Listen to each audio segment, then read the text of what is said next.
Russia के Ural पहाड़ी पे 9 पर्वतारोही हाइकिंग के लिए जाते हैं, जिन्हें यह हाइकिंग का टास्क 21 दिन में कंप्लीट करके वापस आना था, लेकिन वह कभी भी नहीं लौटते हैं।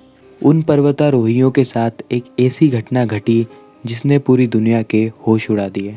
तो आइए आज की इस वीडियो में हम द डाइटलव पास इंसिडेंट के बारे में डिटेल में जानते हैं। 1 फरवरी 1959 के दिन 10 पर्वतारोही रशिया के यूरल पहाड़ी पे यात्रा के लिए गए, लेकिन उसी वक्त एक यात्री की तबीयत खराब होने के चलते वो वहां से लौट जाता है और बाकी 9 पर्वतारोही आगे बढ़ते हैं।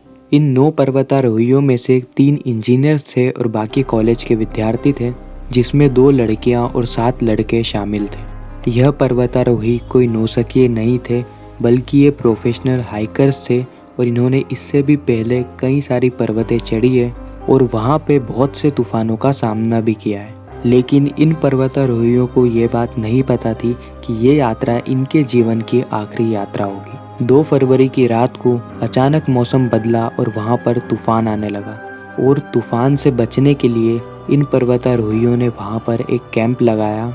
जिस जगह पर इन लोगों ने कैंप लगाया था उस जगह का नाम खोलक संक माउंटेन है और उस जगह के स्थानीय लोग इसे मुर्दों की पहाड़ी या माउंटेन ऑफ डेड भी कहते हैं। इस जगह का तापमान इतना कम था कि यहाँ पे दूर दूर तक कोई भी जानवर मौजूद नहीं था और यह जगह इंसानों के रहने लायक भी नहीं थी।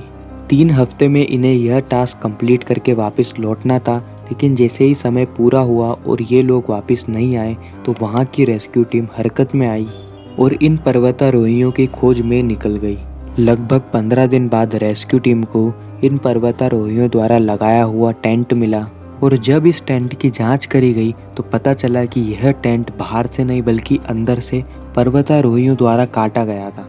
यह पर्वतारोही टेंट काट के इतनी जल्दी में वहां से भागे कि मानो ऐसा लग रहा हो कि अपनी जान बचा के भाग रहे हों। उस जगह का तापमान बेहद कम था, लेकिन फिर भी कुछ पर्वतारोही इतनी जल्दी में वहां से भागे कि उन्होंने अपने जूते भी नहीं डाले थे। जांचकर्ताओं ने उनके पैरों के निशानों का पीछा किया और वहां से करीब 1.5 किलोमीटर दूर जंगल के पास 5 पर्वतारोहियों के शव यानी डेड बॉडी मिली।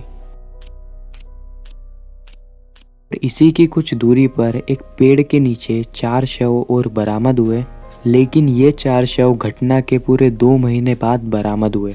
इन डेड बॉडीज को देखकर जांचकर्ताओं के होश उड़ गए, क्योंकि यह दृश्य ही इतना खौफनाक था और ऐसा दृश्य उन्होंने आज से पहले कभी नहीं देखा था। कुछ पर्वतारोहियों के शव जले हुए थे और उनके शरीर पर रेडिएशन का प्रभाव भी था, तो कुछ पर्वतारोहियों के शव संतरे रंग में तब्दील हो गए थे और बालों का रंग भी ग्रे में बदल गया था। 3 पर्वतारोहियों को गंभीर चोटें भी आई थी, जिसमें से एक की सर की हड्डियां पूरी तरीके से टूट गई थी और बाकी 2 की हड्डियां और पसलियां दोनों ही टूट गई थी। लेकिन हैरान करने वाली बात यह है कि इतनी भयंकर चोटें लगने के बावजूद इनके शरीर पे कहीं भी चोट के निशान नहीं थे और रहस्यमय ढंग से इनकी हड्डियां टूट गई थी। आखिर ये कैसे संभव है कि बिना त्वचा को नुकसान पहुंचाए शरीर के अंदर की हड्डियां पूरी तरीके से टूट जाए और एक शव में तो आंखें और जुबान दोनों ही मौजूद नहीं थे। सबसे बड़ा सवाल ये है कि इन पर्वतारोहियों की इतनी दर्दनाक मौत हुई तो हुई कैसे।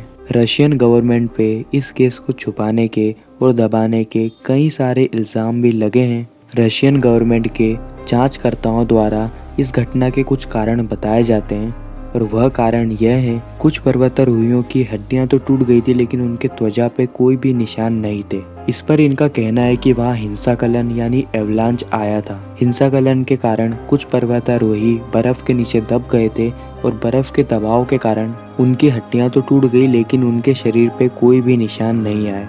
लेकिन यह तथ्य भी बहुत हद तक गलत साबित हो जाता है, क्योंकि अगर वहाँ पे हिंसाकलन आया होता तो पर्वतारोहियों के पाँव के निशान भी मिट जाने थे, लेकिन वह निशान वहाँ पे मौजूद थे। रशियन गवर्नमेंट के जांचकर्ताओं ने उन पर्वतारोहियों के टेंट से भागने के पीछे का कारण इंफ्रासाउंड बताया। इंफ्रासाउंड एक ऐसा साउंड है जिसे हम इंसान सुन नहीं सकते, क्योंकि इसकी फ्रीक्वेंसी बहुत कम होती है, लेकिन कुछ तथ्यों में हमारा शरीर उस इंफ्रासाउंड को महसूस कर पाता है। अगर इंसानों द्वारा इंफ्रासाउंड को महसूस किया जाए तो हमें बहुत बुरे बुरे ख्याल आते हैं। और कई केसेस ऐसे भी हैं जहाँ पे लोगों को भूत के होने का एहसास भी हुआ है। अगर इंसान इंफ्रासाउंड के संपर्क में आ जाए तो उसे हेलुसिनेशन होने लगती है, जहाँ पे अंदर से ऐसा महसूस होता है कि उनकी जान को खतरा है, इसलिए वो वहाँ से भागने लगते हैं। और वो पर्वतारोही भी इंफ्रासाउंड के संपर्क में आ गए, जिसके कारण उन्हें भी ऐसा लगा कि उनकी जान को खतरा है, उन्हें वहाँ से भागना होगा। इसीलिए वह टेंट काट के जल्दी से भाग गए।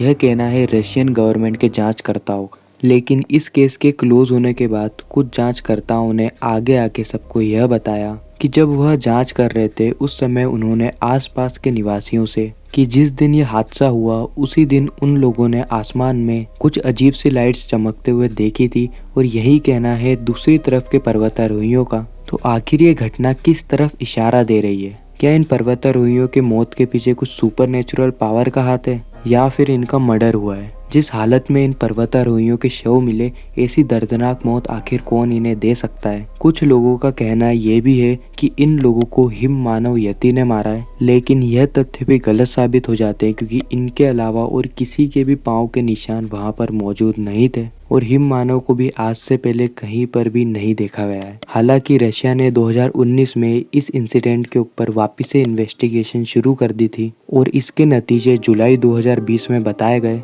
लेकिन उसमें भी उस डेड बॉडी का जिक्र नहीं किया गया कि उसके आंख और जुबान उसके शरीर से कैसे गायब हो गए। अब इनमें से ज्यादातर लोगों की मौत का कारण हाइपोथर्मिया बताया जाता है। हाइपोथर्मिया एक मेडिकल इमरजेंसी होती है जहाँ पर हमारा शरीर इतनी हीट प्रोड्यूस नहीं कर पाता जितनी उसको जीने के लिए चाहिए होती है। लेकिन यह सारे ही तथ्य हैं। आखिर उन 9 पर्वतारोहियों के साथ उस रात को क्या हुआ था, यह एक रहस्य बन चुका है और यह रहस्य 20वीं सदी के सबसे बड़े रहस्यों में से एक रहस्य है। और इस इंसिडेंट को द दैटलोव पास इंसिडेंट कहा जाता है। आपके हिसाब से उन 9 पर्वतारोहियों की मौत के पीछे का कारण क्या होगा? कमेंट में हमें ज़रूर बताना। मिलते हैं किसी नेक्स्ट इंटरेस्टिंग वीडियो में।